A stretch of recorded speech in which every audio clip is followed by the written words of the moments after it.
पूर्ण ब्रह्म परमात्मा की कृपा से हमको 4 पदार्थ प्राप्त हुआ। 4 पदार्थ में मानव कथन, सदगुरु, कलयुग और भारत भूमि। कल की रात की कथा में हम सबने श्रवण किया था, आया है सो जाएगा, राजा रंक फकीरो, कोई सिंहासन चढ़ चला, कोई बांधा जाय जंजीरो। पूर्ण ब्रह्म परमात्मा अनादि अक्षरातीत श्री कृष्ण चंद्र के धाम में हम सभी भक्त आत्माएं निवास करते थे। जब परमात्मा ने दुनिया पर कृपा करने के लिए कारण बनाया, तो अपने मन में सोचते हैं अपने आत्माओं को अपना प्रेम, अपनी साहिबी, अपनी बुजुर्गी बताने के लिए परमात्मा ने खेल को बनाया। उस खेल के जो कबूतर हैं वो कौन है? ब्रह्मा विष्णु महेश, उनके जितने भी भक्त जीव हैं वो सब क्या हैं? संसार के कबूतर हैं। परमात्मा ने इनको बनाया। ये सब लोग प्रतिदिन पैदा होना, प्रतिदिन बढ़ना, प्रतिदिन मरना, इनका चक्कर चलता रहता है, क्योंकि इनके जो पति स्वामी मालिक हैं वो भी प्रतिदिन पैदा होते हैं, प्रतिदिन नाश को प्राप्त होते रहते हैं। शास्त्र में कहा गया है, ब्रह्मा विष्णु रुद्र क्रमशः भवन्ति नश्यन्ति क्रमशैव वर्धन्ति चोत्तरोत्तरम्। कह रहे ये ब्रह्मा जी, ये विष्णु, ये शंकर क्या होते हैं? क्रमशः भवन्ति। भवन्ति मतलब होना, पैदा, मतलब ये पैदा होते हैं और जो पैदा होगा ये दिन बढ़ेगा, बढ़ने के बाद वृद्धावस्था का शरीर आएगा तो शरीर का नाश होना अवश्य संभावी है। इसलिए शरीर का नाश होगा। इसलिए इस शरीर को परमात्मा ने क्यों प्रदान किया है? संसार पर कृपा करने के लिए। हे मेरी आत्माओं, जब तुम जाओगे तुम्हारे साथ मैं अपने धाम से चल करके आऊंगा, अपने परम धाम का ज्ञान लेकर के, प्रेम लेकर के, अनन्य परा प्रेम लक्षणा भक्ति लेकर के। जो भक्ति संसार में नहीं थी, जो प्रेम का रास्ता संसार में नहीं था, वह रास्ता, वह प्रेम, वह भक्ति का मार्ग दिखाने के लिए सर्वप्रथम आत्माएं ब्रज में आई, रास में आई और तीसरी बार इस कलयुग में आई।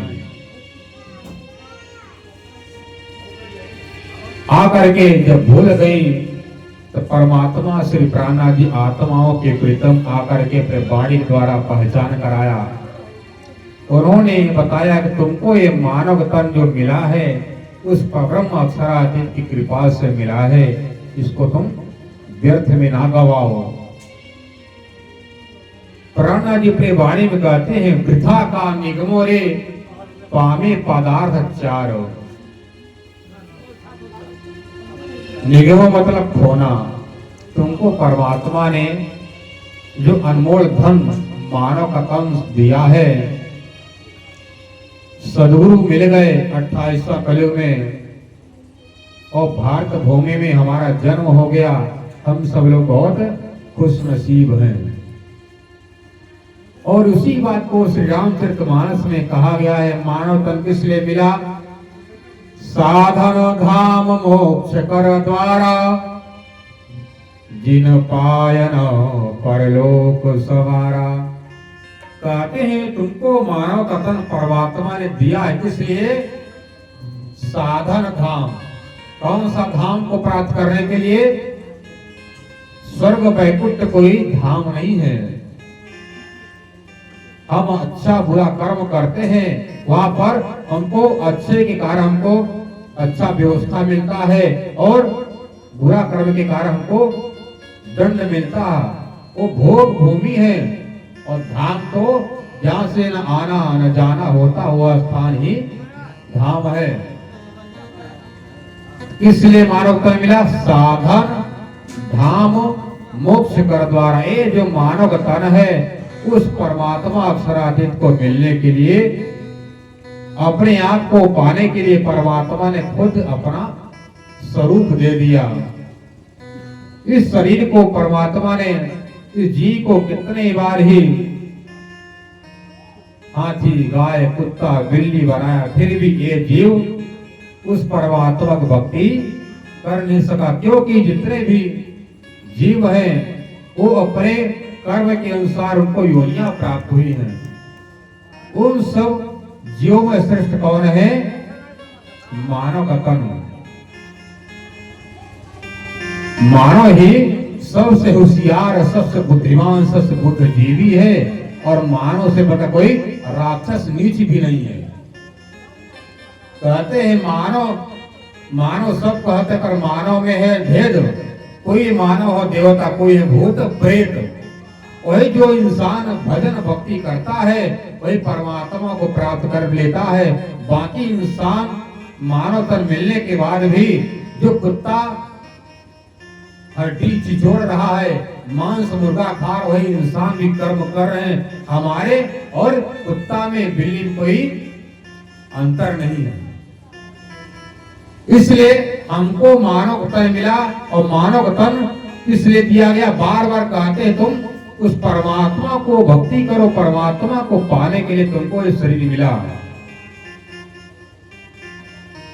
साधन धाम, जैसे ये मगर देवी जी का धाम गमन के उपलक्ष्य में यहाँ पर कार्यक्रम हुआ। एक इसलिए कहा के लिए कुछ की, यदि ये संसार का मंत्र लिए होती, स्वर्ग वैकुंठ वाला ओंकार वाला मंत्र, तो कहाँ रहती? पीपल के पेड़ में रहती। कहाँ रहती? पीपल के पेड़ में घंटा में बांध कर रखा जाता। यदि परमात्मा की भक्त है, इसलिए इनके लिए यहाँ पर श्रृंगार लगाया गया। यहाँ पर वाणी हो रहा है, चर्चा हो रहा, लग रहा कोई यहाँ पर शुभ काम हो। ये है परमात्मा का भक्त का प्रमाण। और जिसके घर में घंटा पिंडा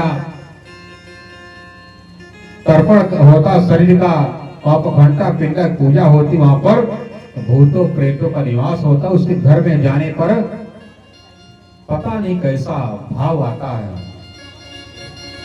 तो धाम क्या है? परमात्मा का धाम। जैसे भक्ति